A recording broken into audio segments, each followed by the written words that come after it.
Hey, what's going on, people? Welcome back to the channel. Pete Moriarty here. We are doing yet another live consultation. I'm very excited about this one. It's time to get our hands dirty with Asana.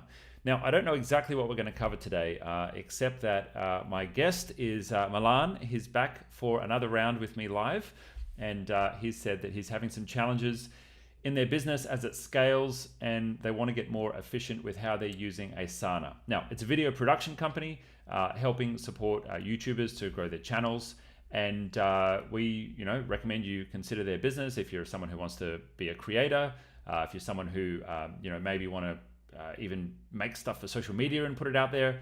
A business like this may be able to help you. But if you're a service business, or maybe you're even a project business and you're interested in getting more out of Asana, well, this video will hopefully be for you. We're going to be going through how to structure teams. I like doing things, with setting up projects and having an efficient workflow between you and your customers.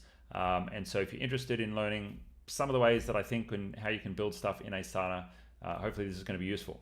Now, most of our channel is about Google Workspace, but I actually spend a lot of my time building workflows and processes inside Asana for our business because we spend a lot of time delivering to customers, which we got to do outside of Workspace. We need a project management app for that, and we handle hundreds of projects simultaneously inside Asana, which is pretty crazy because we've got customers in 30 countries all around the world. We've got a large project team, and many customers are either doing migrations, or they're doing, or we're fixing something in their workspace, or we're cleaning up their Google Drive. And all these projects have templates for us. And so lots of things you can do in Asana. We're going to jump into Milan's app today and see what we can get done for him. Okay, so Milan, how you doing, my man? Doing great, thank you. How are you? Awesome. I am doing good. I'm doing good. Oh, and I've selected the wrong camera somehow. Did I lose my camera? Maybe I can bring it back. There we go. Awesome. I'm doing good. Now we've got 45 minutes, so we're going to go as fast as we can through some Asana. Tell me a little bit about your current Asana setup, what you're using it for, and then what we're going to try and work on today. And maybe you can even share your screen, and we'll use that. I'll share screen. This is all Asana. So I hope I'm not putting any sensitive information. That's on me if I do. We can blur it out if anything real bad comes up. Real bad, yeah. Well, live audience is lucky then. So currently what we're doing is we're managing YouTube channels, and as you know, managing a YouTube channel involves a lot of fulfillment, from ideation, strategy, script writing, thumbnail design, filming, post-production, optimization, and all of that. So there's a lot of people involved, a lot of details involved, and how it looks like now. This is, for example, a portfolio that I set up from all the projects, and basically every single project is the YouTube not schedule, but like task list and everything that's needed. I know you like to do everything in boards, but I like to do it in lists. Oh no, I'm a list person. My team are board. Okay. My team are board people. I'm a list person. Okay, yeah, I'm a list person as well, because we transitioned from Notion, where it was always like this as well. And basically how it works, we have and I just changed the templates because they were a little bit too complicated. But basically you have a task which is one video. Then each video is split up in all the stages of the production, but I simplified it to these ones because one of the annoying things was previously where so we come up with an idea, and then we need to ask the client for more context about that idea, because if we start writing about it, we're not the subject matter experts, but they are, so they need to provide information. But if they provide me information and I provide them with references of how I want the video, they provide me with the information, then I need to copy everything over to the next subtask, which is script writing, and that's just not very practical. Yeah. So I consolidated that into video editing and writing into one, so I can just like assign the client, and then once they're done, I assign. Oh, so they're actually putting information into there, right? Yeah. Perfect. And I mean, we're trying with different clients. We try different things. For Chris, for example, it worked perfectly. That works very well. And then so basically, whenever a video goes through the process, I have different groupings. So I don't have sections set up, but I have a custom selection. So if I change this to editing, it automatically changes to that, which I like a lot. Um, so And that's so for that's one. custom field with stage you've got there. Yeah. Yeah. So that makes it really easy for me, because I think with sections you almost need to either drag it or automate it, and this is just according to like update what the selection is. Yep. Now it's fairly simple once you do one client. It becomes complicated when you're doing a dozen or more, because we do weekly clients. And I was calculating, and these are the amount of videos that are currently in the editing pipeline alone, Yep. let alone writing, ideation, like all the other pipelines. So currently the biggest challenge is assigning editors to the right videos and clients. Um, the thing is, not every video is the same difficulty or technicality or expertise and stuff. So it's not that I can assign a random editor to a random video editing task. It's almost like currently it's very manual. I do track. So this is the whole portfolio. I do track the workload of the editors, so I can see who's working on what with what deadlines. Yep. Which is helpful. But the problem is, in this view, I don't have the ones that are doing nothing because they don't have a task assigned to them. There's a way around it. I think that you can set like a default task so that it's always that they're in there without clicking it off. But these are all the incomplete tasks that they're working on, basically. But still, it's very annoying that I have to go and look. Okay, it's like this editor is working on the videos for the next 2 weeks. This editor probably finishes the video soon, so I can assign him another video for the week after. But if I have to switch in between these two views, that's kind of complicated. So, I mean, I don't know if there's a better way to do it. I almost think it's almost a whole different software to just assign the right editors, because then some channels have their fixed editors, some don't. Yeah, that's currently the biggest difficulty. Yeah. And you're starting to get to the upper limit of Asana's resource management capability. It's not going to do auto routing based on a skills matrix. But you could set some automation rules if you've got a video editor dedicated to a particular client. That's pretty easy to do. But then if you have a pool of editors for one client, then you can't do a round robin automation task that says I'll automatically assign this based on how busy people are. That's where you've got to have someone kind of manually sitting over the board and saying, oh, okay, how busy is this person? I'll give this video to that person. But what you could do is you could put probably, and you're clicking through to dashboard there, you could probably put some graphs with an idea of like, we could maybe pull out the number of hours or no, you've probably got a number of unfinished tasks there per person. But I would potentially look at using the time billing feature and then starting to look at, how many hours each person has. Although I'm not sure if that's going to be available on your plan or not, because that might be an enterprise plan feature only. Yeah, and I don't know if it would be, I don't know how that would be useful, because some edits are way different than others. Like some might take an hour, some might take 8 hours, some might take 5 days. Yeah. So based on that, I'm not sure. Are you looking to do assignment based on like how busy each person is?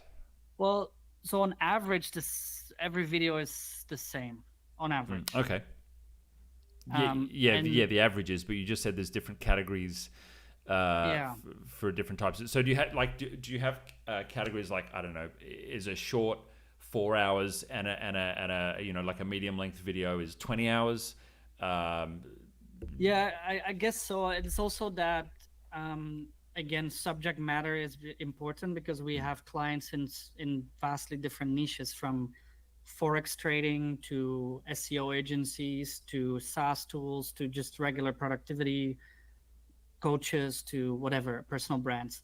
And so on, maybe like half of the people can be assigned, or like half of the clients any editor can be assigned to based on our criteria of who we work with. But then there's a few clients that works better with few editors that have a better knowledge of that subject matter and are also used to the style of the client. So that's when, I mean, I'm still figuring out, this is maybe more of a video editing agency problem rather than an Asana problem. Yeah. But like in an ideal world, I would just wanting to have like, here's the list of all the unassigned, like basically all the videos that are assigned and unassigned. So for example, these are unassigned and assigned. This is a filter, right? For more context, this is a filter based on the subtask video editing. So every, video editing. And so I can see which ones are unassigned, but I can't see what the workload is of certain editors. So in an ideal world, I have like these two views combined where I can then like slide over an editor if I know, I don't have to click between these two. I mean, I guess I can open up another board and then switch in between these two, but it becomes kind of back and forth. I don't know if there's a better way or not. So I can't think of one immediately. It's very niche, so maybe it's too.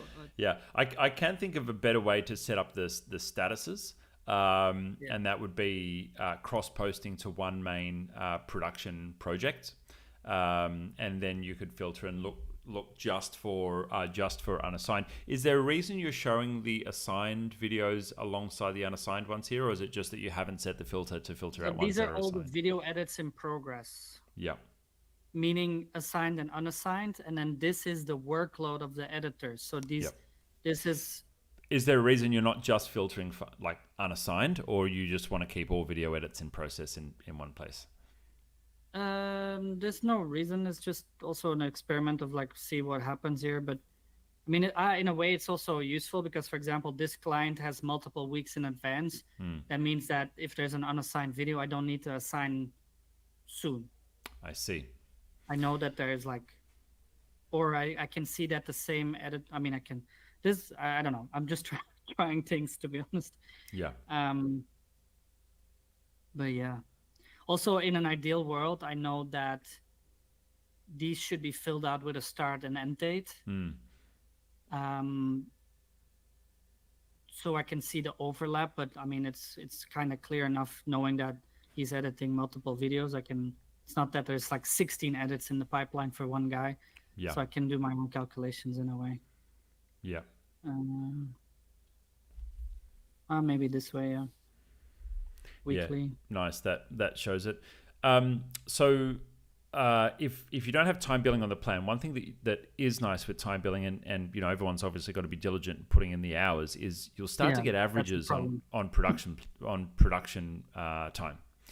And so you'll start to see, okay, for this client, it takes on average this many hours. For this client, it takes, or for this style or for this category, it takes on average this many hours. That I really like for performance management of the team, because if you get someone new joining the team and their edits take twice as long, then okay, cool, that person is the one who needs coaching. They need some help or they need some support. I'm really focused on performance of the team, so that's something that I really like to do. I mean, maybe another detail. Most of these are actually contractors and freelancers, not even in-house. Oh, cool. So you're paying them per edit? Projects, yeah. Okay, and then great. There's like 3 or 4 of them that are in-house, and those are obviously better done as many as in a short amount of time. But the good thing about contractors is they like to work fast so that they get more projects done. Yeah. Oh, great. Well, great performance is then therefore outsourced to them. That's great. Like there is a way that you could set up a graph in dashboard that shows you like how many things each person has in their bucket. It's probably not going to give you much more information than what you've already got, and that may have already been configured. Yeah, is that what you've configured with that one? Upcoming task by assignee. I suppose this, Yeah. but That may just show every single task that they have, but yeah, that's fundamentally what I was suggesting you create. I mean, it's basically this view, but in a because this is the workload of everybody then, including designers and everything. So as you can see, for example, a designer has more work individually than a video editor, and this is a channel manager. So this is specifically for the video editors, and the way I filtered it is just incomplete tasks, and then filtered by certain people that only do the video editing. Yep. And so this is all tasks within the portfolio, including subtasks. Yeah, because as explained, the subtask is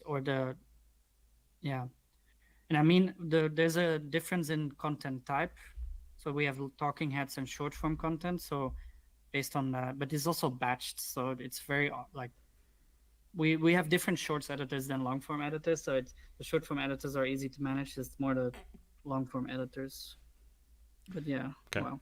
So far, this looks like more management problem than Asana problem. How we handle this in IT is we have a skills matrix, and we say, right, who can do what, and then it's up to the dispatcher to assign things. If you've got a ticketing system where someone's submitting a ticket, then you can have it auto route tickets to different pools of people. But Asana has nothing like that. So that's not really available. If you wanted to assign someone to a client, you could easily, through a rule, say, okay, when video gets to this stage, assign this subtask to this person. And that's reasonably effective, but it's just not going to do the round robin or pooled resources that you're after. Yeah. Automatically. So currently there will be one responsible for assigning the editors, or that's where we're trying to transition into, because we have 4 channel managers managing each 3 to 4 clients, and they all need editors. But then on the other hand, I'm thinking to have like one fixed editor per client and then some floaters. Cool. Yeah. Well, you could do the fixed assignment. Now, is it obvious to you how you would assign people based on status? No, but now we're thinking to, for example, when a video is ready to be edited, they tag the responsible who will assign the video edit to the editor.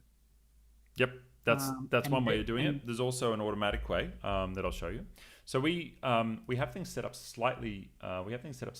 Differently in that. Let me show you. Where is it? I'll share my screen back to you so you can see as well. Let me make sure I'm sharing the right window. Okay, that's the one. Great. Okay, so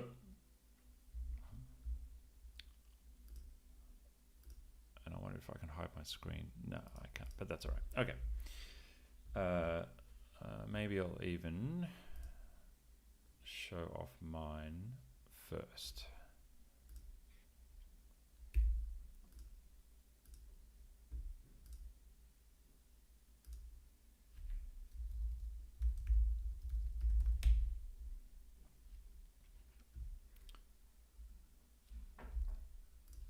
And when you create a new video to be edited, is that just from like a task? You've got one task template for that? Yeah, so so when a new video is being added to the pipeline, starting with the idea, one video, including all the tasks within, is just one task, and then subtasks is the video editing. I see. Okay.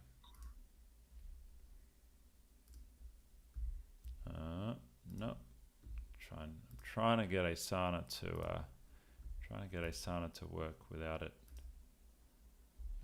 Geez, that's annoying. All right, give me a second here. doesn't like that I've got another browser for my Asana.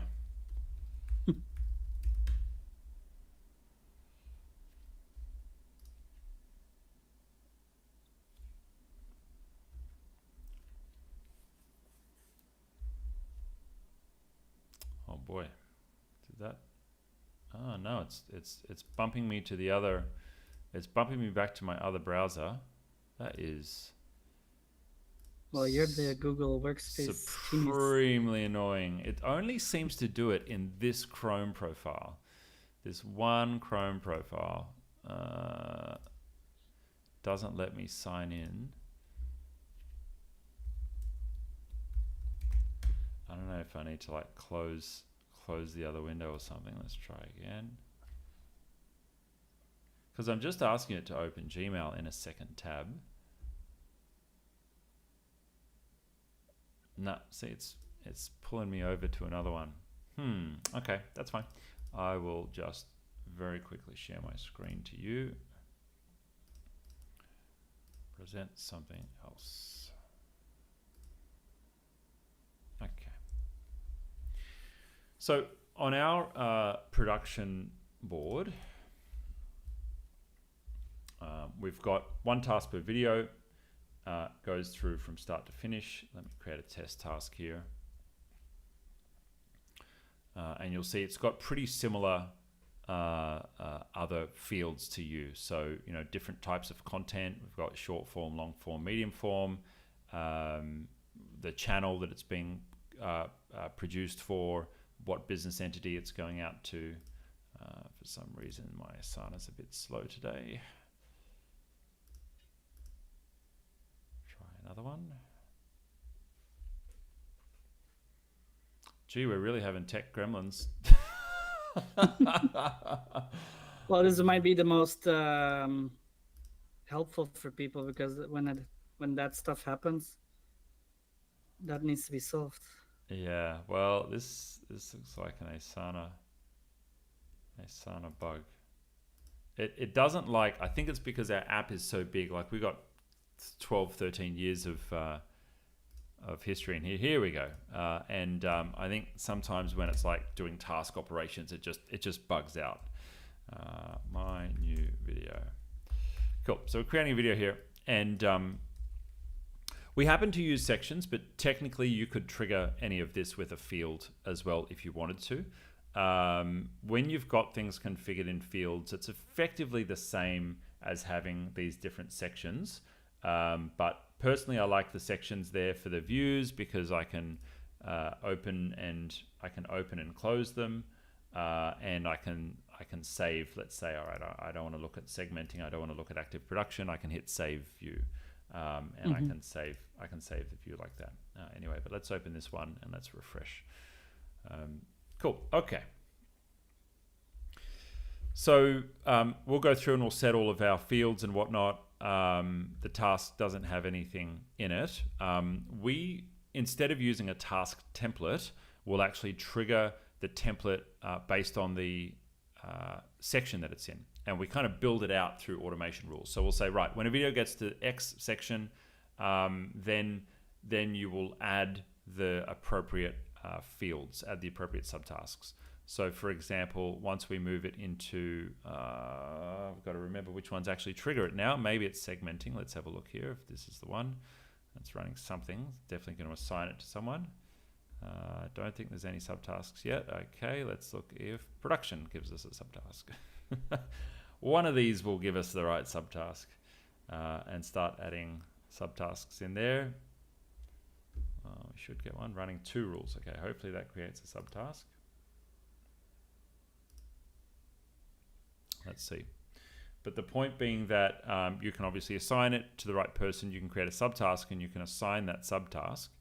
But one of the things that you can do is, let's say you've got a custom field for the client. You can then use that as a rule trigger to assign it to the right editor for the client. So for all the clients that do have an editor assigned, you could by default assign the subtask out. And maybe it's happening. I'm not sure where my subtasks actually get created. because somebody else is doing that. Production approval. What's that one? Create approvals. Production approval. Okay, so that's maybe look at production ready. Also, what's the benefits of, like, you have subtask, you have approval, and what was the other one? Yeah, so an approval is, I'll move it to, I don't know where the subtask actually gets triggered, but let's say video has been edited. I mean, what they'll usually look like is obviously packaging and then editing, right? And of course we'll have script that's happened up the top. Now, I've moved this into final approval, and it's created a subtask. It's assigned the subtask to me. It's happened to mark it as approval, which just brings up these three buttons. So you can say approve or reject or change something, please. But it's assigned it to me and it's set a due date a couple of days in the future. Then let's say I do my approval, or I say, hey, no, I actually want some changes made on this. I would then move that back to the appropriate bucket. So I would move it back to active production, and someone will go and work on that again. Now, the thing that we do, which is pretty clever here, is we will actually set who the lead editor is at the start of the project. So the lead editor might be, let's say, Ed as the lead editor. And once someone's been added as a lead editor, once they've been designated there, you can use this field to help you trigger some of your rules. So in my active production rule here, you can see there's a rule for each one of the different editors. So I'll open it up. I'll always maybe go to Ed's rule. That would be more appropriate. So let's go to Ed. Cool. So if task is moved to active production and the lead editor is Ed, then assign it to Ed. So that's going to assign it back to him. Now, what tends to happen is we go through production and then approval, and then production and then approval, and then production and then final approval. Eventually it comes to me. So our main producer, Clarissa or Cla, she's working on these approvals, and it's going back and forward to the team. Now, all Clarissa needs to do when it's assigned to her, she does her review. She'll put some comments and some feedback here, or maybe she'll even put them in the feedback of the actual editing subtask, and then she moves that task back to active production. And then because Ed is set as the editor, then it moves it back and it will assign it to him, and it'll probably set a due date, as well. So just wait for that rule to run. There's like a lot of if clauses. Yeah, well, the only if clauses you need to set up is one per editor, one per editor on the active production bucket. But also what this gives us is the flexibility, and it's a little bit complex to set it up in the start, but what it gives us is the flexibility that if someone's maybe like doing a social media post, or they're designing a graphic, or they're building a web page, we've got different people who do each of those. So it can assign it to the correct person. Then when it goes to publishing, we publish a lot more than just video. So we'll say, okay, when it goes to publishing, if it's video, Clarissa will upload it. If it's a social media post, then Georgia might do that. If it's a web page, then our web dev will be taking that live. So it goes to different people. And of course, in the fashion of an edit, in the fashion of every demo, it hasn't actually reassigned. Nothing works in demo. That's the golden rule. I don't know what happened there. Anyway, but we had the rule set up for Ed, but for some reason it doesn't trigger. And you guys don't do any other communication, right? Because we're still using a lot of Slack. Zero other communication needed, and that's the beauty. That's the beauty of this system. Oh, I know what it is. I didn't set the type. This is what happens when I don't follow the process. So it needs an actual video type. Let's say it's a medium video. If I put that in Pete review, and then back to production, that'll change it properly. Isn't there also like a limited amount of rules you can run on certain plans? There might be. I'm not sure. I think that would only be. You have unlimited. I think that would only be the most basic plan that limits you on number of rules? My understanding was the free plans only limit you on the ability to create rules. I don't personally know of any. I might be remembering it wrong, and I haven't messed with our plan in a long time. So one task here, and then subtasks is how I like to do it. Another final content one got triggered. So there's a there. limit here. On the starter, 250 actions per month, and on the advanced, 25,000 a month. Yeah, there we go. Okay, so you might need to be on the advanced one to I think flex we that a are. little bit. So yeah, we're on the advanced one. Okay, cool. Oh well, that's plenty. Cool. So I don't know if this gets you any closer. But if I was looking at you building out, let's say, videos for clients, and you had client 1, client 2, client 3 in individual projects, I would be cross-adding every single one of those video tasks into one master production board. You can then set a dashboard on the master production board, pulling up all the data that you want. When we do time billing, we can see like how much activity the team is spending. Less important for contractors, but it is useful for us internally. We can then do turnaround times. So like, average time spent on a short there, 54 minutes. Average time on a medium, that looks a little bit low. I know that's actually more like 8 hours. So maybe something. So the time billing, is that like, let me have a look. Is that like when started actual time? So yeah, so you can manually put in a time. You can manually put in a time entry. So I might say, all right, I spent 2 hours editing this, or you can start and stop with a timer. Oh, because currently I'm having them just fill it out in a Google spreadsheet. Yeah. Just because not necessarily to track how much effort it would take, just to like do my finances accordingly. Like if it's a full-time person and he worked on like 3 different clients in certain splits, so I can make my own internal calculations of like, are we making money on a client or not, or how much money? That's what it's great for. Yeah, it's not always perfect for a timesheet for a contractor. I mean, usually contractors are a bit more diligent than staff, because with staff you're probably going to get like 5 or 6 hours a day of their work captured. Otherwise, they're making it up, because people are usually only productive about 6 hours a day anyway. But with contractors, they do tend to be more diligent, because if they don't bill their time properly, then they don't invoice properly, and then they don't get paid. So contractors are going to be more likely to be clearer with that. But the beautiful thing about this is if you get it all in here in Asana, then you can start running as profitability reports. So you can say, okay, cool, show me a list of all the time entries for this customer for the month. Now, it's not a perfect system. The reporting is not fantastic when it comes to time entries with Asana. In fact, it's very average. That's the nicest way that I can say that. It's very average.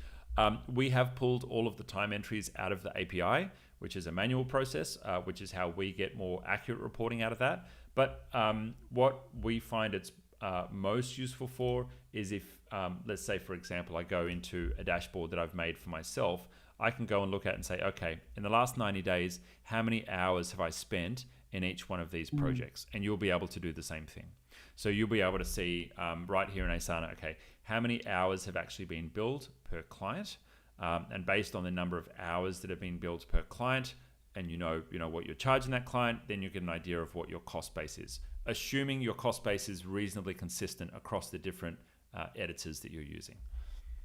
Yeah, I mean, for contractors, they're project fee, never time fee.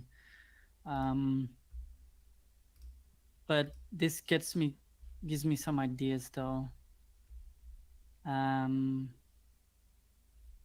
then when you create a new task which has like multiple subtasks, it automatically gets added to a project. And then when you, for example, you also create an idea project, a writing project, a filming project, an editing project. Correct. And then whenever you switch the section, or in my case, a certain field, it then triggers a rule that goes in and out of project based on the field that it's in. Correct. Or yeah. the section. Okay. So if I've got an idea for a new video, this goes onto this board. This is this weird task creation bug again. Let's see if maybe Because we'll get now lucky I'm starting today. to use a reporting one to do our fulfillment tracker to see how many videos we've obviously done for a client, which is, I mean, should be the basic. But because we were changing from Notion to Asana, there's like projects we've done previously in Notion, and some clients been with us for 2 years. So Yeah, trying you to might have to figure that out. you might have to cross add those. So same concept with our idea development project. So we start idea development here, and then the moment that it gets recorded and produced, then it goes over to the production one. So it starts with an idea, research, triaging, throughout the stuff that we don't like. Development is then the more in-depth development, scripting of a video, and then final sign off, and then it goes into production. Once it's finished, it gets recorded and signed off. So you'll notice today I've got in production our live consultation, and then I'm billing time, so my recorder's running. I'm diligent with my time recording, and then once this is complete, I won't do it on the live task. Let me go to my test task here. Once a video is actually complete, so I'll set things like, okay, this is a medium length video, maybe the content title will be in there, whatever it needs to be. And then once I set that to complete, it will cross-add it to the production project and then reassign it to someone else. So I know that rule works for sure. Yeah, so it's added to produce, and then it's going to assign it to probably Clarissa, and I think, there we go. And 2 days in the future, so it means I've got time to put it in my Google Drive and upload it, and then in 2 days she'll check and make sure it's there. Okay, so that gives, and then the reason that you put it in different projects is just for the reporting individually as well. Yeah, the reporting individually, also so that the buckets don't get too out of control. Like if you've got 20 buckets here in the list, we've got to constantly be scrolling up and down to find the right bucket to put it in. Whereas this is a little bit tidier, but we have different people managing each of these projects. So if I go to my portfolio here, our growth portfolio, let me try and find that. Cool. So we've got our growth portfolio here. So we've got different areas of the business. One person is responsible for managing that create board. That's our head of content. And then one person's responsible for the produce board, which is our head producer. And so different people are responsible for tracking the progress of how those projects are going, giving reports, giving updates, setting milestones. There's goals and KPIs set for each one of those. If I jump into the produce project here and I go to the overview, we use the goals feature. And with the goals feature, we'll set, okay, how many videos do we actually want to have produced? If I had everything in one place, it would make it a bit confusing because there's actually two people managing those two different processes. But the third thing that we do is we do the same thing as you. We also have a schedule project. And so when they get to a certain stage of production, they go inside the schedule project, and that's where our producer Clarissa has a board here, and she can say, oh, okay, cool, where do I want to drop these on the schedule of what we're going to publish? Yeah, the scheduling is quite easy because it's just once a week per client. So yeah. Okay, but it gives me ideas to like create new projects for the different stages, so at least I can track things better and also provide responsibilities to the right people for each production stage. Because we recently figured out a better layout for our business where we have like within the editors you can have supervisors and a head of editing and a creative director who have then different responsibilities, and that will probably be a lot easier because then a supervisor can have a project for all his teams, for all his team members, for example. Just thinking out loud. Because we work like I showed you, there's like 30 videos in the editing pipeline alone. That means we're working with like 10, 15 video editors at the same time, with different capabilities, and maybe assigning a better difficulty level to each video to understand how long each video. I look at a video edit, the amount of effort it takes. Because the effort can depend on the length of the video or the technicality of the video. So it's basically how much time you work on a video. Yeah. So our engineering team have a points score for I think it's agile, and they have a difficulty level setting, and you can even like calculate points if you wanted to. Like you might say, okay, this is a difficulty number 4, and it's a 10-minute video, so that based on a calculation of those two fields can give you like a final difficulty score for that video. I don't know if you want to use that for how you pay people or negotiate or anything, but you might use it for profitability and time billing. And that's pretty straightforward. So if we go into our production project here, this might be the wrong project to put it into, but if you go to formula as a field, Okay. then you can choose a couple of other fields to start calculating on. So you might set one field with a drop down for difficulty. I don't know if it's going to be able to do a calculation, or I don't know how they do the number based calculation based on that, but maybe the difficulty, you just give it a number 1 to 5. And then from there you can you should be able to use the formula on that.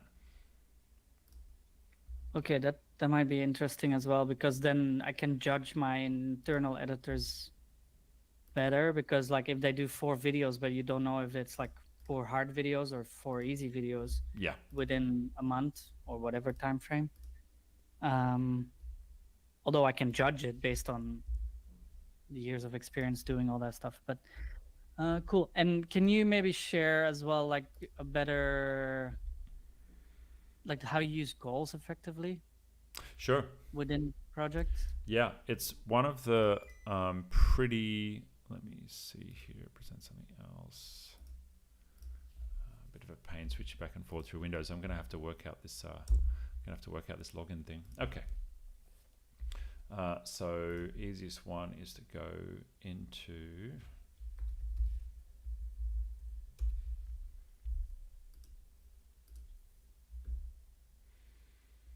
all right, so we've got for example here we go, produce, that's Q2, yeah, that'll do.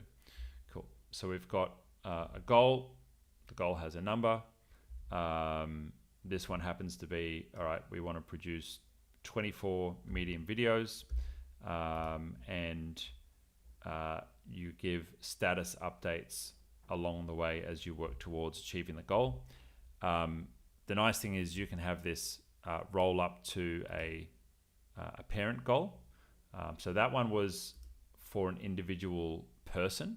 This is for an individual editor. They've got a goal on how many videos we want them to produce. But then there's also a team goal here. And so the individual goals roll up to the team goal, and the team goal can roll up to a company goal. So that's like, all right, cool. So here's how where much. do you assign these goals? Sorry? Is that based on a project or a portfolio? So they can be attached to multiple projects if you want. In this case, we've attached them to both of these production projects that we've got. I don't think they attach to a portfolio, but let me see. Oh yeah, there we go. Yeah, we can attach it to a portfolio. So I can attach it to the how to start? I'm looking at it now for mine. It's like but that's add a company goal. So how? Here's strategic map, team goals, my goals, team goals. So yeah, so these all roll up to company goals. So we've got a goal for GP. And then is that one a company goal? I'm not sure. Anyway, but effectively they all roll up. They all roll up to company goals at the top. But you can also, if you want to set a goal just for a particular project, like maybe it's just for a client and you don't necessarily want to link it to other internal stuff, or you don't want to expose a client to anything else, then you can just go to your project first. And I'm trying to look at it, how to add it. In the overview, yeah, you should be able to click connect goal and then create a new goal. And if I want to do for an individual, I need to... How do I add an individual goal? Do you want? How about you share your screen? We'll go back to you. Yeah.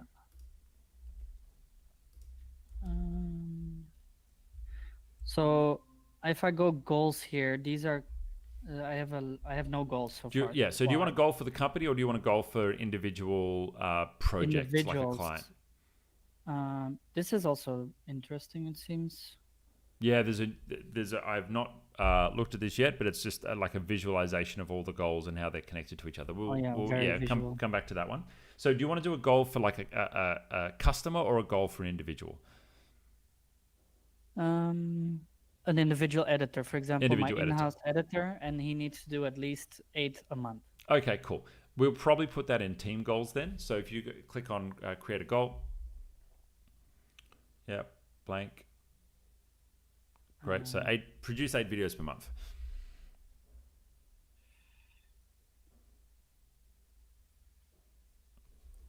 Cool. All right, and then you can choose.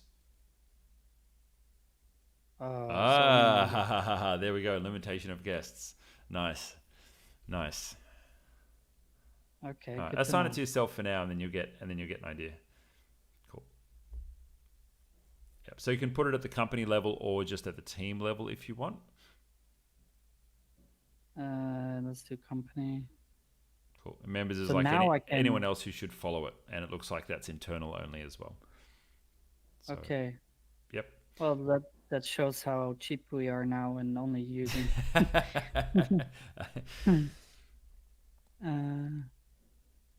Okay, but yeah, okay, I get it now. Yep. Save goal. Cool. Now it's the responsibility of the person who's assigned to that goal to give regular status updates on that goal. Okay. And is that a sub goal then, or? No. It's just the goal. Yeah. So you can click on track or off track, and it's based on the period. So I think you chose quarter one. Okay. Yeah. So you can give a status update, and you can either say like this is on track or off track. Yeah.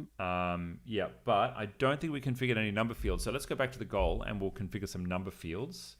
So if we want to configure the goal, scroll back up again. Where is it? Maybe hit progress settings. That's what we want. So next to progress. Well, where do I see? To the right of progress. To the right. That's the one. Great. Cool. So it can roll up from sub goals. But what we want to do is we want to do a manual goal because we're counting a number. We don't have any sub goals set. So manual goal. Yeah, cool. Number. Yeah, so the target number would be 8 for the quarter and starting value is 0. Yeah, cool. All right, that's it. And hit save. Nice. Okay, cool. And I think you And then said... how do I add to that? Now, this is per quarter. So, see, it says 9 months left in FY25. I've got a feeling you set that for the whole year rather than for a particular quarter. So, if you go back to the... Yeah, there we go. Nice. Yeah, so you might want to do quarter 2 for... quarter 2 for the calendar year at least. Oh, that starts tomorrow. There you go. Yeah, well, that's a good time to do it. Yeah, April 1 to June 30. Yeah, nice. And you can change. So that's per month. So a month. Oh, sorry. Okay, you're gonna have to switch that to quarterly then. So you would make the total number in progress settings. You'd make it 24. You can't track it per month. I don't think so. Which would be weird, no? Anyway, what's that? 24? Yeah. Cure. Cool. And then in progress settings, you want to update that now to 24. Now, see, it says a cadence there. You probably want to change that to a bit more regular. See, it says regular cadence quarterly. Yeah, there we go. Nice. So it'll send reminders to whoever is responsible for the goal. Let's do weekly. Yeah. Cool. So let's say you've got like 3 editors. Well, you've got 15 editors, right? So they'll all have an individual goal like this, but then you want to set a parent goal, and that one can have the automatic. I don't know if that's important to you to track how many you're producing in general. It may be, it may not be, but yeah, you could have a parent goal, and all of these could roll up into the parent goal. For us, we've got an annual goal, and so we want all the quarterly goals to roll up into the annual goal. So that's what we'll use for that. Okay. Yeah, it's just for the individual tracking in this case. And then how Yeah, do so you you'd add to add, them? if you add the project that that person happens to be working on, like the client project. Yeah, so you say, right, today's progress, And is this an additive or like the total? total. So you give the total that they've done so far. So if you say, hey, they've done 12, cool. And then here the thing. Yeah. Okay. And then tuck, tuck, tuck, tuck, tuck. Yep. Okay. Very interesting. Yeah, this gets me some ideas to manage people. Actually, this is really good to know. But I can't track it because I only have guests. Great. Yep. But yeah, back to goals, team goals, my goals. Yeah, this is my goal then. Yep. Okay, cool. And I'll see if our strategy map looks good, because we just had that enabled for us. I haven't actually seen it. Oh, that's interesting. I can't even see the strategy map on mine. Huh. Did they roll out that feature to your plan before ours? That's interesting. Huh. Very interesting. Yeah, I don't get that. I don't get that strategy map on mine. Bummer. Oh well. Okay, cool. So we've got a couple of minutes left. Is there anything else that you'd like to cover? Let me have a look. So reporting. So I have limitations on my workload views and stuff and capacity plans. That's interesting on my reporting. So there is a feature. So if you go reporting, you have dashboards, workload views, and capacity plans. Workload views is for me not accessible because of the plan I'm on. Mm-hmm. But it does say, see how busy your team is based on their tasks and subtasks. When blockers threaten to push work off track. Can I see that maybe from your end? Yeah, that just looks like the dashboard you already have, but rather than number of tasks, it shows the actual time allocated to each person. So if I go to my growth portfolio and then workload, shows the same kind of thing, but it shows how many hours of time is assigned to each person. And you see insights all the way up, and then reporting on the left bar. And no, all the way left. Yes. Yeah, reporting, and then on top workload views. Oh, okay. That I would say is that's just your tasks. Okay. Same. Yeah, same. And I can switch this from task count to estimated time. And again, that's just taking the time entries on tasks and giving this based on time. That's estimated per task then, or per what? This is a sum of all the tasks I've got scheduled that overlap on that day, and the estimated time field for each task. So let me show you because you didn't fill it out individually, and it gives you an average.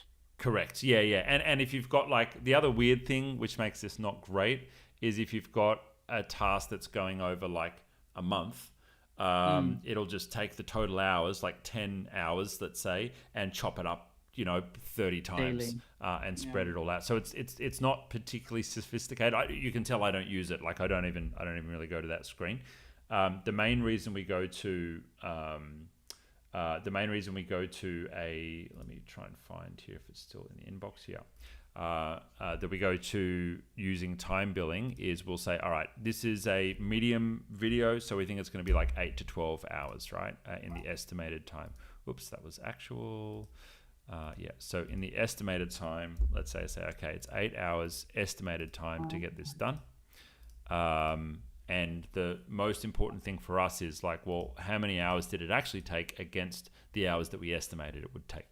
And that's the reporting that you then can see in the future of like, okay, we estimated 8 hours, but it was actually only 6. So yeah, and we can use that for our goals. If we know roughly how many hours it takes per video based on the video category, and then we set goals on like, all right, how many videos do we want to produce? We know how many resources we're going to need to do that. Okay, that's good. Okay, and even guests can fill actual time out, right?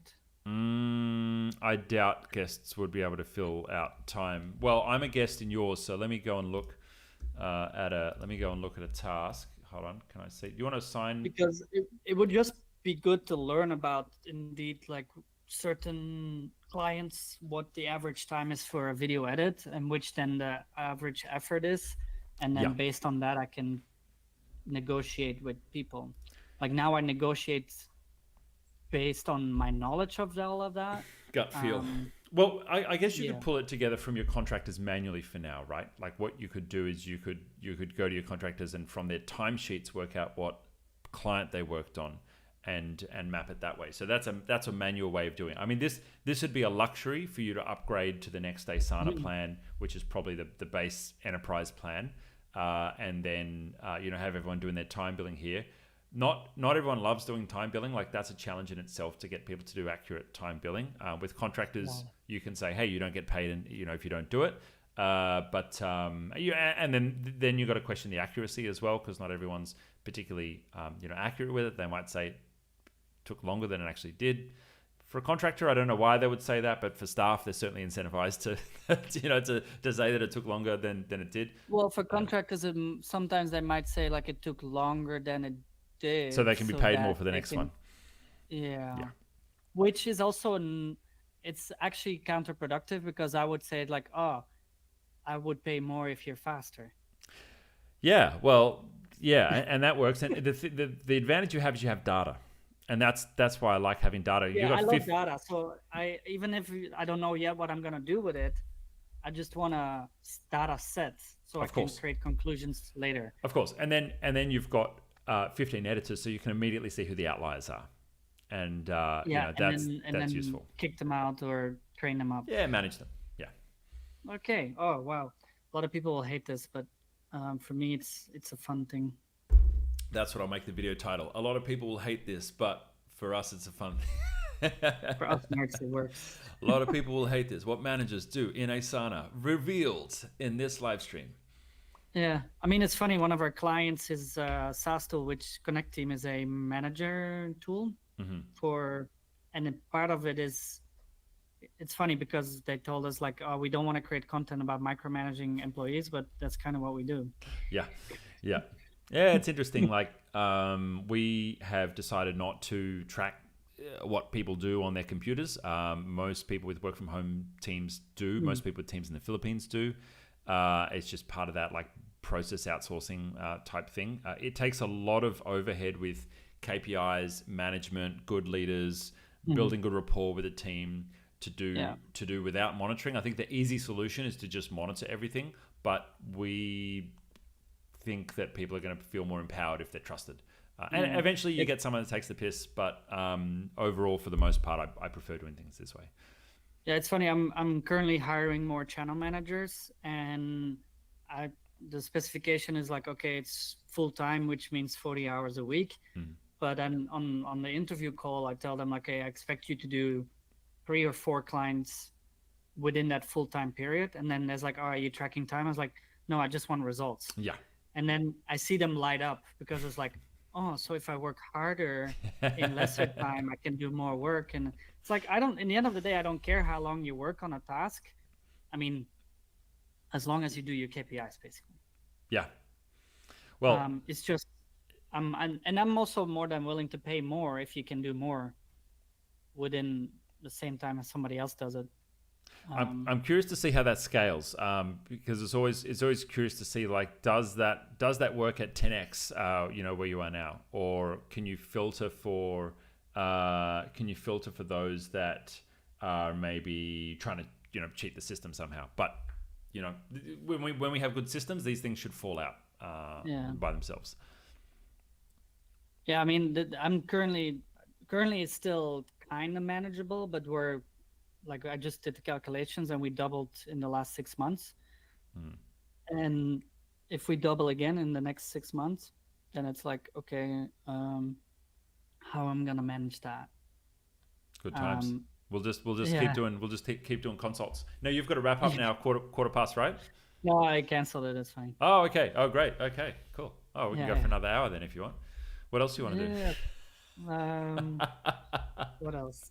What else is on Automation your in Google Asana list? Sheets.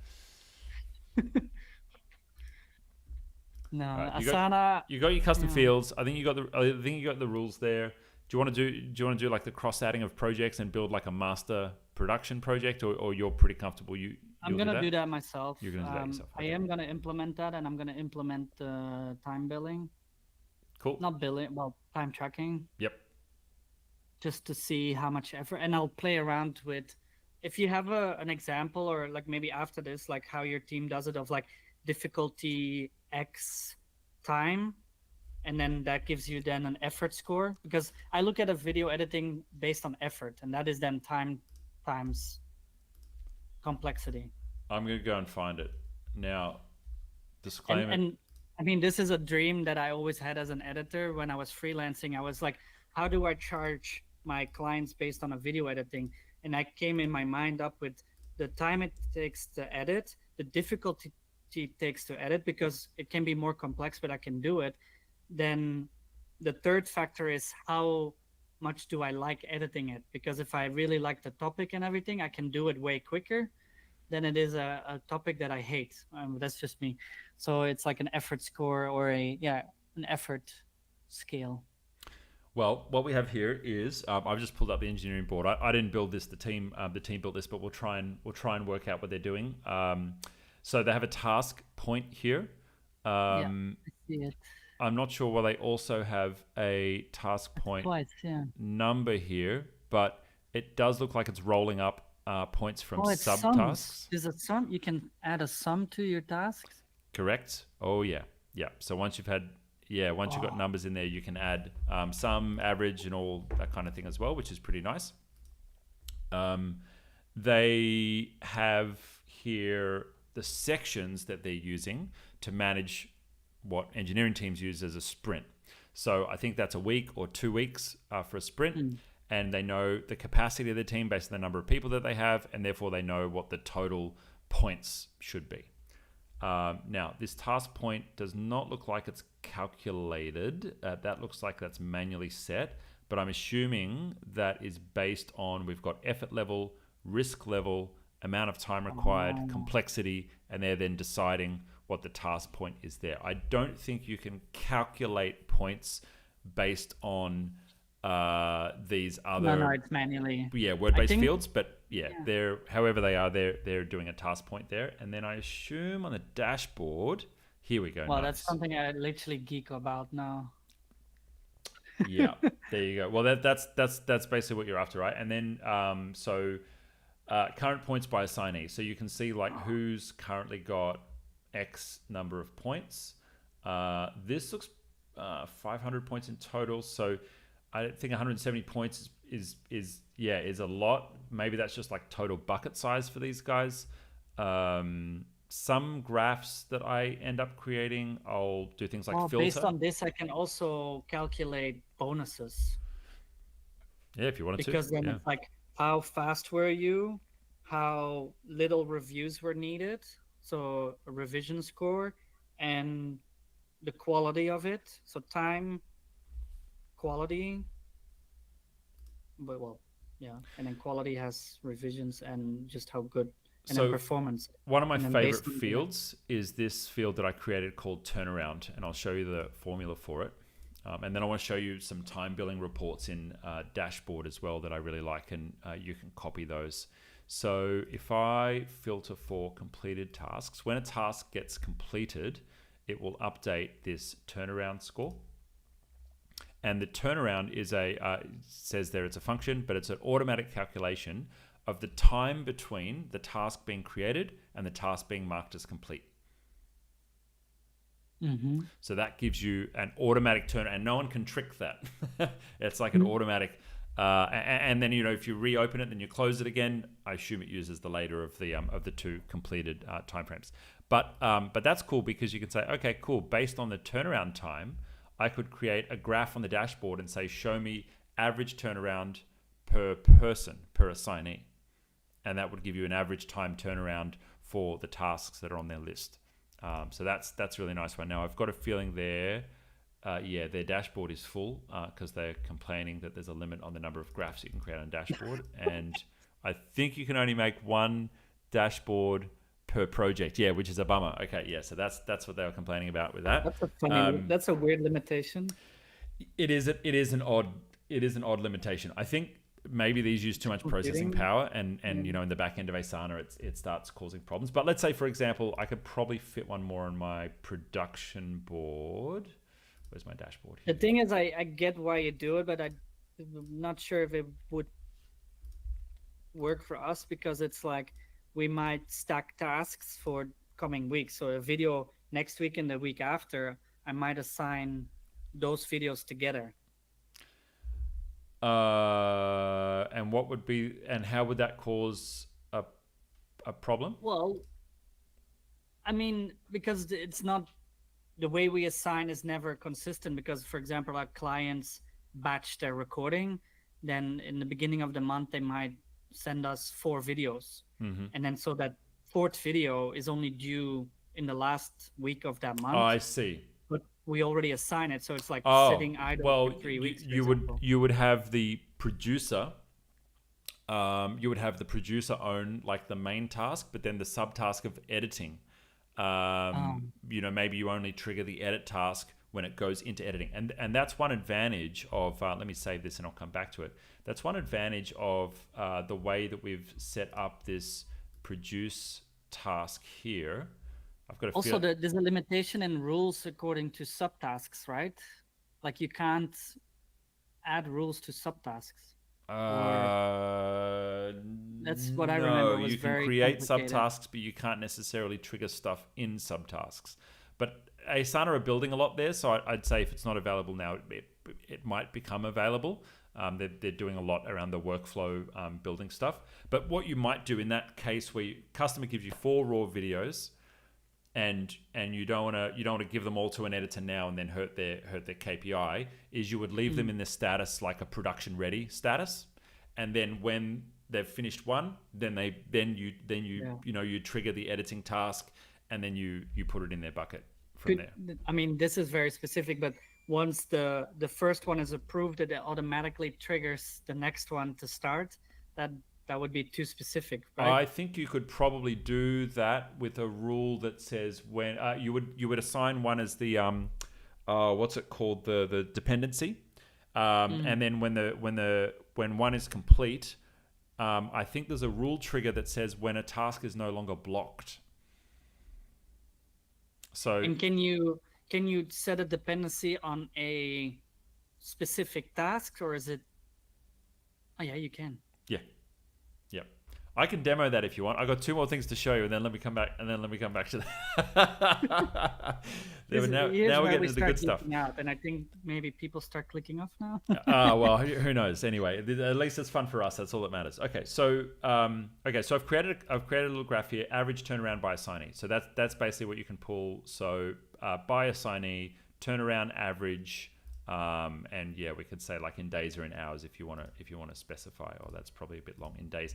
And what I would also do here is, because there's like so many tasks that this is pulling up, I would say give me a date based on completion date in the last 30 days or the last 90 days, if you wanted to kind of like pull that down to something more reasonable.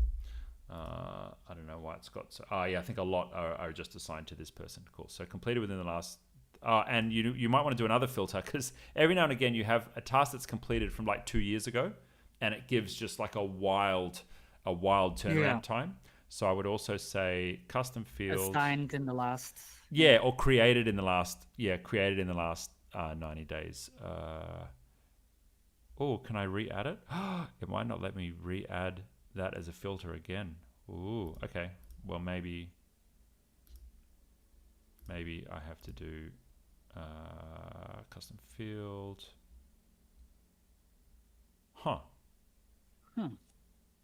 Completion date, creation date,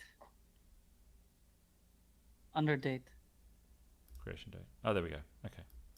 Oh, I was looking for the wrong field. That's why I was doing it wrong. Okay, cool. So 90 days. Cool. Okay. Created within the last 90 days. Average turnaround in days. There we go. Cool. So that's a And useful graph for then that. Let me show you some cool time graphs, because this is something I've really been geeking out on now. I've got time billing set up. So each person has a personal dashboard. It's set up in a portfolio. And that personal portfolio is basically the place where I can go to and I can see all of my tasks. So I've got daily and weekly time entries here. And so that just shows me how I'm capturing my time. And now, then you never used to be able to do this, and this is the reports being crap. But now what you can do is you can click on one of these days and say, right, show me what was the time that I spent. And you can go in and look at the individual time entry for that particular day. Not the tidiest report, but that's how you can at least see what you got done. Until they made these buttons clickable, there was no way of knowing what time you had entered in one like list of the time entries, and that's why we ended up pulling the data from the API. So for anyone listening, if you want to pull data out of Asana, then have a chat to our engineering team. We can do that for you. It then rolls up to a weekly, so I get an idea of like, all right, what does my weekly time build look like? This graph, and I'll show you how I actually do these. Just if you want to replicate them, you can go back and watch Lollipop, but you could use any one. Tasks. It is based like on. we had a intense midweek. Ah, yeah, your weekends are clearly off. Yes. So it's by day. You've got to go down actual time in hours, and you've got to set time based on the track date, because we want the date the time was entered, and then it's by day. And then I've got myself there. I don't bother with a filter because it only shows a certain number of days anyway. And then weekly is basically the same. You just say show it based on the week, on the time track date. Same. This one I like. I don't think it's a good measure of your productivity, like how many tasks you ticked off. But this is just like one of those little psychological things to feel good, to feel like you're doing things. So this is like number of things I've marked complete. So That's why I have a to-do list for it in the first place. Yeah, exactly. Yeah, we want that dopamine, right? So tasks by week based on the task completion, group by creator. So this is like, it just shows me who's assigning the tasks to me. I couldn't think of anything else to put there, otherwise it was boring. And then number of tasks, tasks assigned to me. The weird thing is if I work on a task and then at the end of the task I assign it to someone else, it no longer counts on this graph. So there's a few things like that. Yeah, there's a limitation in that. There's a few little limitations, and that's why it might be good to have a master task and then subtasks with each person assigned to their correct subtask. It makes it a bit complicated, but it works. 90-day categories. So this is time I've spent on particular projects. So by project, show me the actual time spent in hours, just me, just the last 3 months. So that gives me an idea of like, where is my time going? Mostly on marketing and creative tasks, and then executive type shit there as well. And the others are pretty self-explanatory. They're standard reports. So this one I really like, and what we ended up doing was we created a master portfolio for the whole company, and we added pretty much every project in the whole company here. This is not complete, so only a couple of teams are so far billing their time. But then I can do the same graphs for a whole bunch of people. And I can see the whole business's tasks, time, how they're doing weekly. This is given that everybody is a user in Asana, right? Correct. Yeah. Can't do guests in here. No, can't do guests. Yeah, but this is really useful to see, like how much time is being spent and billed in different areas of the business. Do we have a down week? Do we have an up week? Why was that? Were a bunch of people sick or something? What's our percentage of time capture? You can take like how many staff we have, how many hours we expect, each of those staff to bill, how many hours did we actually bill, and it's either a gap in reporting or it's a gap in productivity. And then, work backwards from there. But that's like, what our CEO Scott spends all day on is working out this kind of stuff. I just create the graphs for him. Yeah, if you scale at a like when you become bigger, then these is like all in the margins, right? Like if you can even optimize that time 10%, that is massive amount of money. Yeah. Yep. And if you're doubling and you'll continue to scale, then this is where you'll end up needing to be, is just looking at the reports and then having someone else, obviously doing all the management, the assigning and stuff. But let me show you a demo of what we were talking about earlier, which is like task 1 and task 2 and one being dependent on the other. I'm going to build it in your app. Because I have dependencies set up for the workflow within a video, for example, that the filming can only start when the writing is done, or the editing can only done when the filming is done. Yeah. I don't know if it's that necessarily, because it's kind of obvious. Well, have you got a production project, or otherwise I'll just create a demo one? Have you got like one master production project for all video editing? No. Okay, cool. I'll create one for you. I have a portfolio with everything in there. Yeah, but we need a project for what I'm specifically looking at. I'm not there yet. Production master. All right. Well, I'll create this for you, and then you can use this and kind of graduate it to your own one. All right. Cool. Project. Is this within my? Yeah. This is in your. Yeah, this is in your one. You should get a little inbox notification. Cool. So I'm going to create sections. We'll use sections just for the fun of it. You can probably do everything with custom fields, but just for the fun of it, we'll see how it goes. So, media checking, that's what we call uploading. Production ready. And, it's quite responsive. I'm immediately getting it. Oh, it's insane how fast it moves. I mean, the engineers that built this were ex-Facebookers. I don't know if it was the co-founder or like the first engineer of Facebook, but really, really know their shit in terms of web app engineering. Then we would say maybe assigned. It's literally like less than half a second. Yeah, that's impressive. Actually, production refreshing that. Review / approval, publishing. Cool. Okay, so we've got some basic different fields.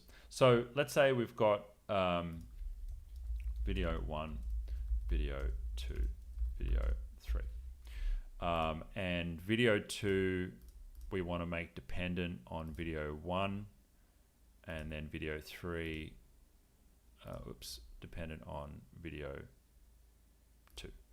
Cool. And for those watching at home, it changes the icon when you have a dependency, meaning that you can't mark it complete because technically you're waiting on another thing to be done. Cool. All right. So let's then build. You don't have a custom field for like the main editor, do you? No. No. But it's a good point, because we do have a channel manager, a creative director who manages the editors now. And so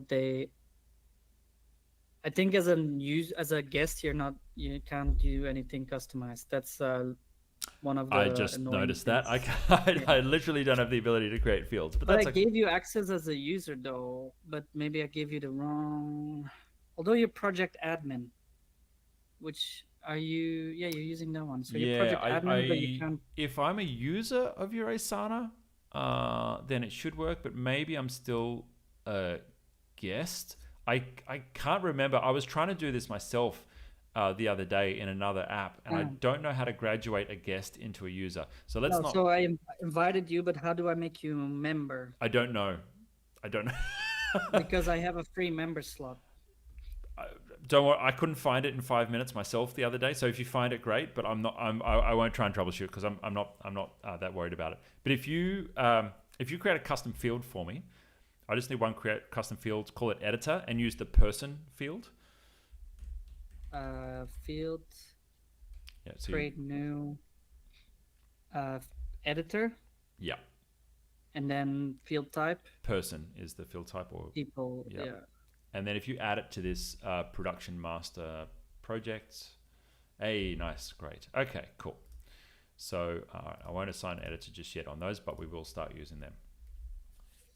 All right, so what I want is, and I need the tick.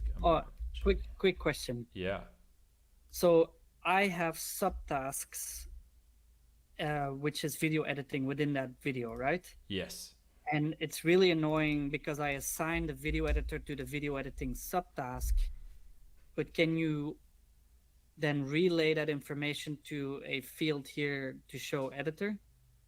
No, That might, no. unfortunately not. No, got to mark it. Yeah, got to do that manually. But when you move it, let's say you got a template, right? Assigned.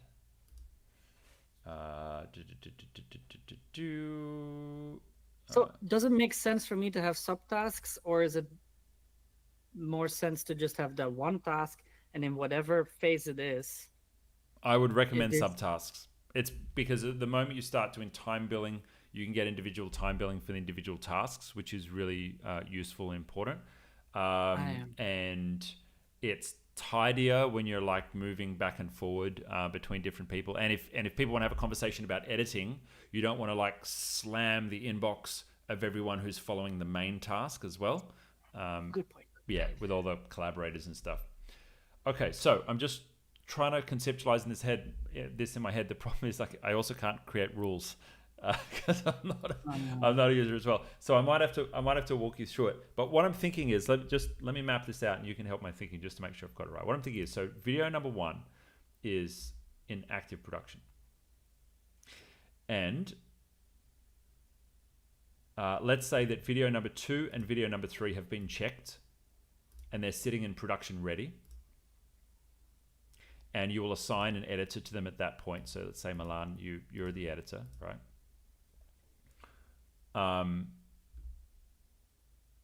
I think we can set a workflow that says when a video is no longer blocked, move it, check if it's in production ready, and if it's in production ready, move it into assigned. Okay, let me share my screen and then let's do that. And then the second step is we create the editing task and we assign the editing task. All right, rules. Add a rule, new. So when what? Search for block. Yeah, there we go. Task is no longer blocked. Yeah. There we go. And task or subtask status change is also an option. So you can trigger some stuff based on subtasks or subtask completion status. Interesting. No, but we're going to use block. Okay, so task is no longer blocked. And say task is in section. We'll just lock it down so it only triggers in the production ready section. Yep. Cool. And then do this. Move it into assigned. Yeah, so move to a section and then move it to the assigned section. Yeah, great. All right, publish that one. Cool. And then the assigned, that's interesting. I put one on both. Let's just click on that rule in the assigned heading. I'm curious to see what. Okay, because the rule impacts that section, so it's put it there as well. Okay, and let's go add rule. Cool. Okay, so task is moved to a section. Section is assigned. Yeah, that'll do. Okay, do this. Create subtask.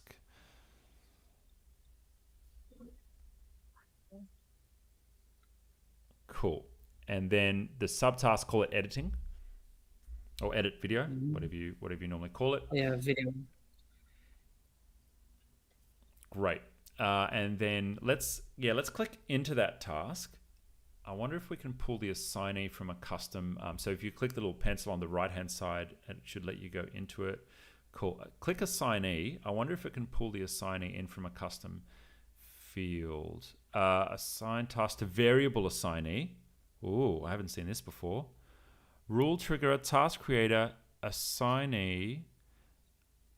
Can you scroll down? No, because we want a custom field. We want it to pull in from a custom field. No, it's not going to be able to. That's okay. So we just need an if then that rule for this. That's the only thing. So you say if editor is X, assign to X. If editor is Y, assign to Y. If editor is A, assign to A, B, B. But that is how you would trigger that problem where the KPIs only happen. So let's say what you would do is where it says check section is assigned, hover over that and you can hit the plus button. So in the middle of the rule, hit the plus button. check if. Yeah, and so you would say check if, scroll down, you should find a custom field for editor is. Yep, if editor is whoever, great. And then create subtask. Yep, and then assign it to that editor. Or yeah, well, it's you in this example. So hit publish rule. but it's me in this example, but it's okay, no, it has to be. So then I have to create custom rules for each editor. Correct. Yeah. Yeah. Publish rule. And that's not too bad. You onboard an editor, you set up the rules. So that now means if we mark off video 1, so if you complete video 1, then that should free up video 2, and video 2 should move down to assigned.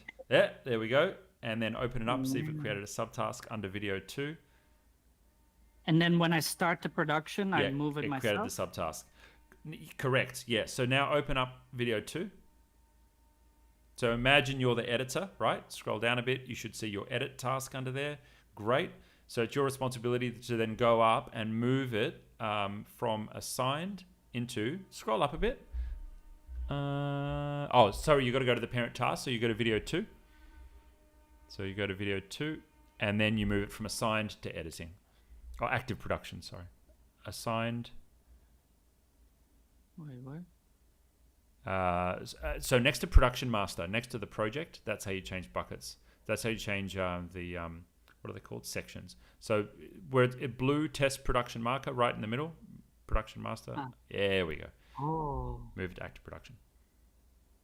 So that's like we use the sections like a system of buckets, and people don't have to go hunting for a custom field. That's why I like it better, because the sections are nice and tidy to move from one to another to another to another. And in this case, I would also trigger it to assign you as the assignee while it's in production as well, of the master task. Yeah, so for me, if I do that here, it's just in here as well. Not here, similar. but here. Yeah. Wow. Okay. This is already giving me nightmares how much I have to change. Yeah, it's just a different evolutions of the scale up on the system. But it works like a beautiful system. And we from a small team we produce 3, sometimes 5 medium form videos a week. And this thing hums along because here's what I like about this. Every person gets to come into work and just do their bucket. No. They do their bucket, then they hand it off to the next person on the production line, and they don't have to think outside the bucket. It's not because they can't, it's because I just want them to focus on their best work with no distractions. And the other cool thing is, you may or may not have noticed this in my setup. Let me share the screen again. Is my list of tasks. Present my other window. Each time I create a project, let's go to my produce project. I create this filter for my tasks, and I use the very clever dynamic filter of just my tasks, and I set that as a default. So people come in. I'll copy this and I'll put it in your one as well for you. So list I always rename to all tasks, and then I make a new one and I call it my tasks, and I make my tasks the default filter, just my tasks, save, list is all tasks, and let me grab the appropriate emoji. All open, sorry. Yeah, that's important. It's only open tasks, not completed tasks. Rename all open, and then that is filtered to only incomplete tasks. Save. Okay, cool. So I've set up both of those for you. So all open is everything. A manager will use all open to look at the whole board and everything that's going on, and they can remove that filter temporarily if they want to look at stuff that's also been marked off complete. And then my tasks is just my stuff, and most people should log in, just look at my tasks and just process their my tasks. But you have that as well in Asana itself, like up there, my task. Yeah, but that pulls in all tasks from every project right across your Asana app, so that would be utterly useless for you. Fine for your team, because they're probably only doing one thing in one area of the business, but for a manager, absolute absolute mess. Or for example, an editor on my team also has a task in their HR project. Every staff member has an HR project with all their employment stuff. They might have a general marketing task in our attract board, which is like our general marketing team department, where there's a million things they might be working on. When they know I'm in video edit mode, they go to the production board, they hit my tasks, and they just do that. You've got freelancers, so it's a little bit different. But for internal tasks, for internal staff, it's more important. Oh, HR might be another thing You want me to demo? Sure. Well, just give me an idea of how that should look. No, hold on. Let me check my calendar. We recently started MyRamp from Matt Singers, which is so we do one-on-ones every week with whoever's underneath you. And there is a dashboard that keeps track of the conversations you have. You provide performance reports and stuff through that. So it's not within Asana. It's a separate tool, which we started using very recently. So it's like an HR tool, right? I was half listening because I was bringing this up. Okay, cool. Yeah. So we use a similar one. We use that for our timesheets. Most onboarding and offboarding happens here in Asana. And outside of timesheets and payroll, which happen in the HR task, everything else happens in Asana. So we try and do management and performance reviews and things like that because Asana is a great system for it.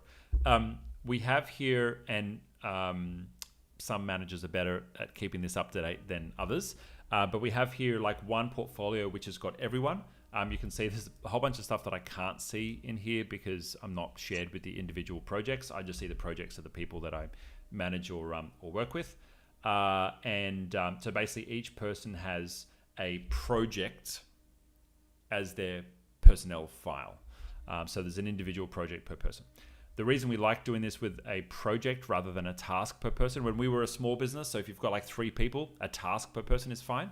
But when you've got like performance reviews and you want to keep tabs on like other middle managers managing the frontline staff, we actually use the status updates here for team members. So I won't open any of these for the reason of privacy for the team, but the manager is responsible for updating the status of the project, and we can basically see are they green, yellow, red for each person in the business, which is pretty cool. Yeah, we have a specific HR tool for it, HeyRamp, which nice. Very happy with. So I'll show you what the template looks like. So let's say, all right, you're Milan, and you're gonna. Oops, I'm editing the template. Let's not do that, or HR will kill me. Okay, let's go back. How many people is in the business? 70-ish, I think. So it's getting up there. It's getting up there now. Here we go. Okay, cool. So consultant file. Tests Milan. I create all these test things and then they just get left. Everybody just and people are like, what the fuck is all this test stuff? All right, so it's going to create a template for you. It's going to populate the template. But this is basically home base for everything Milan in our business. So if there's something that we need to talk about, like at an upcoming meeting, why are you always late?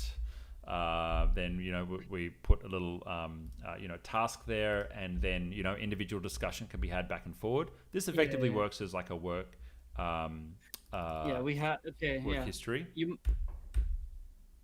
got all that stuff? Yeah, we have all of that as well. Perfect, great. The thing I like about all this is it's in Asana. Other apps come and go, but Asana like kind of sticks around for our business. Yeah. And then so in ours it's like talking points, action items that then carry over depending on the frequency of your meetings, and goals as well. So perfect. Yep. And then the great part is, this is what I really like about it. You have a dashboard that both people can see, so the manager and the staff, but there is a, let's say, secret part of it where only the manager can see.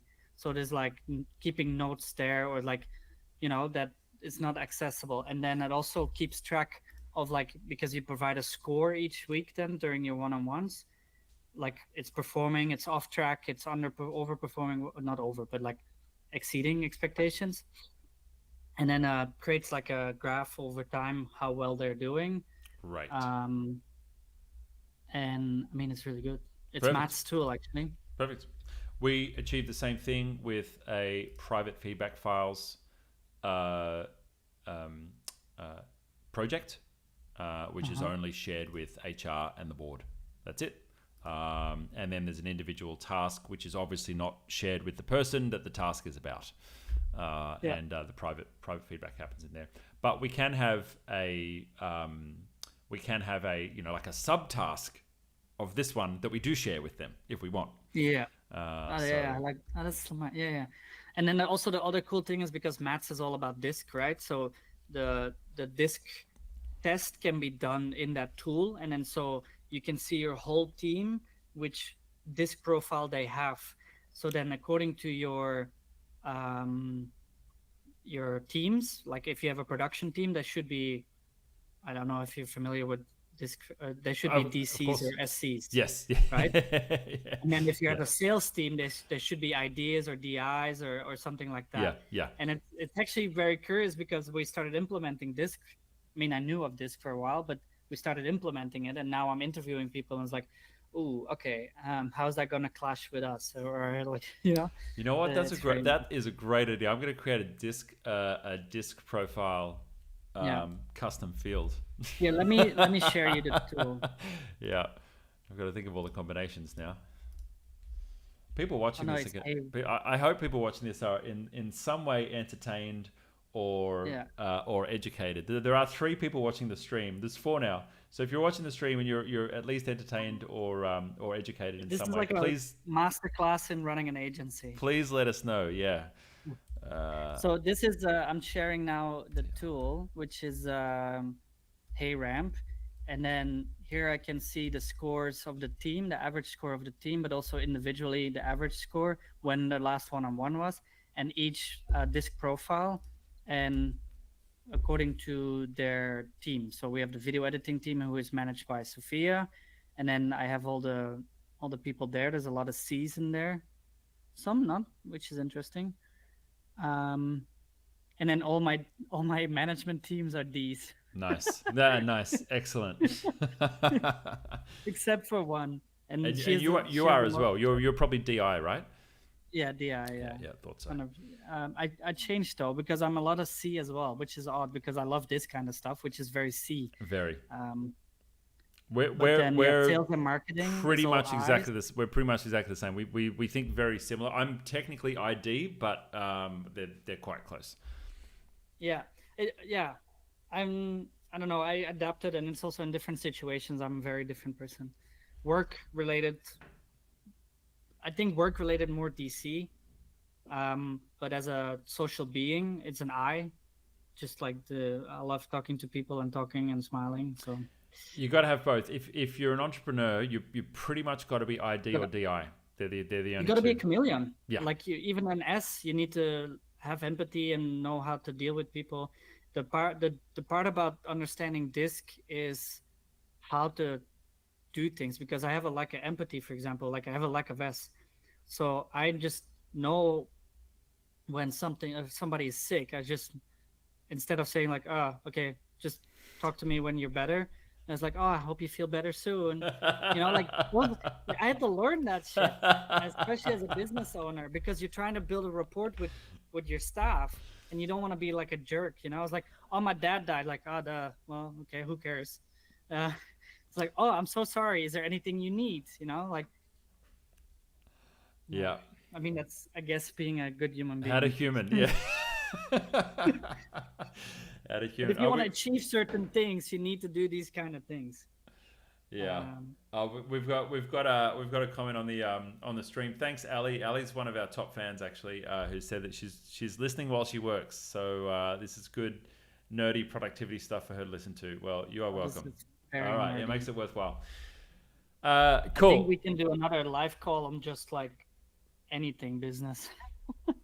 Look, my philosophy is if I'm gonna do it and help people out for hours anyway, I may as well like make some content out of it and make it useful for others. So we'll see where this experiment goes. My dream is that this is actually interesting and useful for people, and that more people will tune in.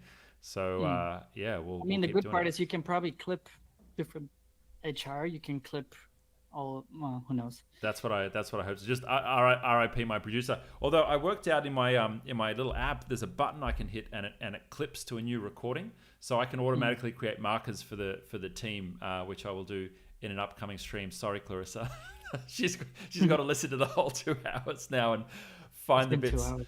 that are useful. And speaking of, I think it's time to probably wrap things up now. I'll do a little wrap up and then I'll come back to you, mate, once I've stopped the stream. Cool. All right. Thank you so much. If you join on the live, let us know in the comments below what has been the most useful part. If this is useful, if you want us to run another stream and answer specific questions about Asana or another app that you're interested in, just let us know. And remember, if you're interested, in becoming a creator, if you're a business owner and you want to help, have some help, building your content marketing strategy, you can check out Milan's business, playstack.co, and there is a link down below this video as well. And I look forward to seeing you in the next one. Bye. All right, where's my stream end?